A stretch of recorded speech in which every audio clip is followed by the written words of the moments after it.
നമുക്ക് പെട്ടെന്നൊരു പാൽപ്പേട ഉണ്ടാക്കിയെടുക്കാം. അതിനായിട്ട് നോൺ സ്റ്റിക്കിൻ്റെ പാത്രമാണ് നമ്മൾ എടുക്കേണ്ടത്. ഞാനൊരു പാൻ എടുത്ത് വെച്ചിട്ടുണ്ട്. അതിലേക്ക് 2 ടേബിൾ സ്പൂൺ നെയ്യ് ഒഴിച്ച് കൊടുക്കാം. നെയ്യ് ചൂടായി വന്നതിന് ശേഷം അതിലേക്ക് 1/4 കപ്പ് പഞ്ചസാര ഇട്ട് കൊടുക്കാം. അതോടൊപ്പം 1/2 കപ്പ് പാൽ കൂടി ചേർത്ത് കൊടുക്കാം. എന്നിട്ട് നല്ലതുപോലെ ഇളക്കി പഞ്ചസാര മെൽറ്റായി വരുന്നത് വരെ ലോ ഫ്ലെയിമിലിട്ട് ഇളക്കി കൊടുക്കാം. പഞ്ചസാര മെൽറ്റായി വന്നതിന് ശേഷം നമുക്ക് അതിലേക്ക് 1 കപ്പ് പാൽപ്പൊടി ഇട്ട് കൊടുക്കാം. എന്നിട്ട് നല്ലതുപോലെ ഇളക്കി കട്ടകളില്ലാതെ ഇളക്കി കൊടുക്കാം. സിമ്മിലേക്ക് ഇട്ട് കൊടുത്തതിന് ശേഷം നല്ലതുപോലെ കട്ടകളൊന്നുമില്ലാതെ ഇളക്കി കൊടുക്കാം.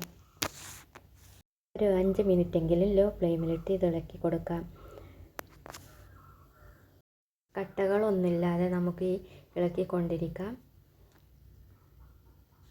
ഇളക്കി ഈ പരുവമായി വരുമ്പോൾ നമുക്ക് ഫ്ലെയിം ഓഫ് ചെയ്ത് മാറ്റാം. ഇനി വേറൊരു ബൗളിലേക്ക് മാറ്റാം.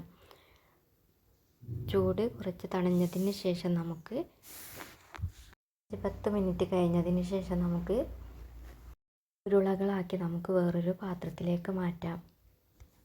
അടിപൊളി പേട ഇവിടെ തയ്യാറായി.